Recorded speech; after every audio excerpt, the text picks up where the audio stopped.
ঠাকুর বলছেন, ঈশ্বরের সম্বন্ধে কিছু হিসাব করবার জো নাই। তাঁর অনন্ত ঐশ্বর্য মানুষ মুখে কি বলবে? একটা পিঁপড়ে চিনির পাহাড়ের কাছে গিয়ে একদানা চিনি খেলে তার পেট ভরে গেল।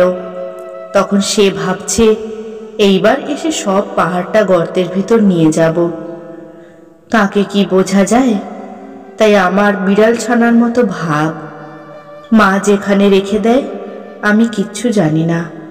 ছোট ছেলে মার কত ঐশ্বর্য তা জানে না।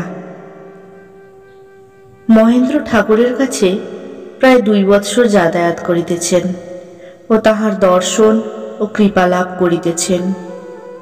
ঠাকুর তাহাকে ও অন্যান্য ভক্তদের সর্বদাই বলেন, ঈশ্বর নিরাকার আবার সাকার, ভক্তের জন্য রূপ ধারণ করেন।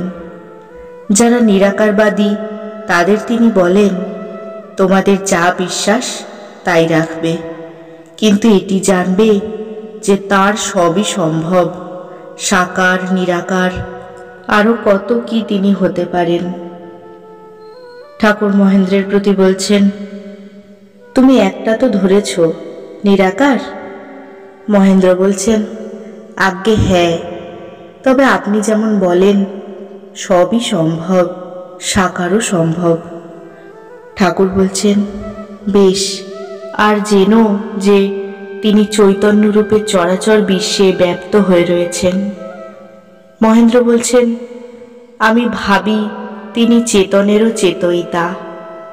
ঠাকুর বলছেন, এখন ওইভাবেই থাকো, টেনে টুনে ভাব বদলে দরকার নাই। ক্রমে জানতে পারবে যে ওই চৈতন্য তাঁরই চৈতন্য, তিনি চৈতন্য স্বরূপ। আচ্ছা, তোমার টাকা ঐশ্বর্য এতে টান আছে?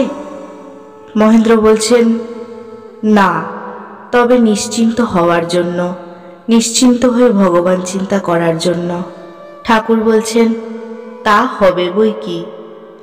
মহেন্দ্র বলছেন, লোভ না। ঠাকুর বলছেন, হ্যাঁ তা বটে, তাহলে তোমার ছেলেদের কে দেখবে? তোমার যদি অকর্তা জ্ঞান হয় তাহলে ছেলেদের উপায় কি হবে?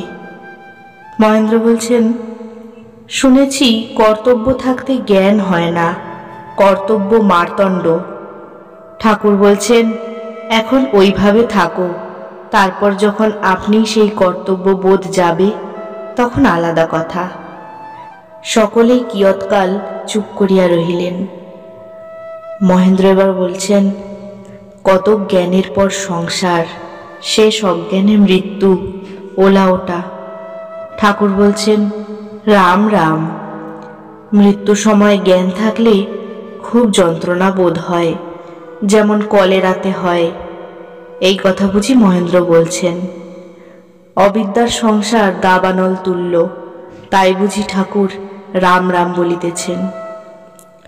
মহেন্দ্র বলছেন, অন্য লোক তবু বিকারের রোগী, অজ্ঞান হয়ে যায়, মৃত্যু যন্ত্রণা বোধ থাকে না। ঠাকুর বলছেন, দেখো না, টাকা থাকলেই বা কি হবে? জয়গোপাল সেন অত টাকা আছে, কিন্তু দুঃখ করে ছেলেরা তেমন মানে না। মহেন্দ্র বলছেন, সংসারে কি শুধু দারিদ্রই দুঃখ? এদিকে 6 রিপু, তারপর রোগ শোক। ঠাকুর বলছেন, আবার মান সম্ভ্রম, লোকমান্য হওয়ার ইচ্ছা। আচ্ছা, আমার কি ভাব? মহেন্দ্র বলছেন, ঘুম ভাঙলে মানুষের যা যা হওয়ার তাই, ঈশ্বরের সঙ্গে সদা যোগ। ঠাকুর বলছেন, তুমি আমায় স্বপ্নে দেখো? মহেন্দ্র বলছেন, হ্যাঁ, অনেকবার। ঠাকুর বলছেন, কিরূপ? কিছু উপদেশ দিতে দেখো। মহেন্দ্র চুপ করিয়া আছেন। ঠাকুর বলছেন, যদি দেখো আমাকে শিক্ষা দিতে, তবে জানবে সে সচ্চিদানন্দ।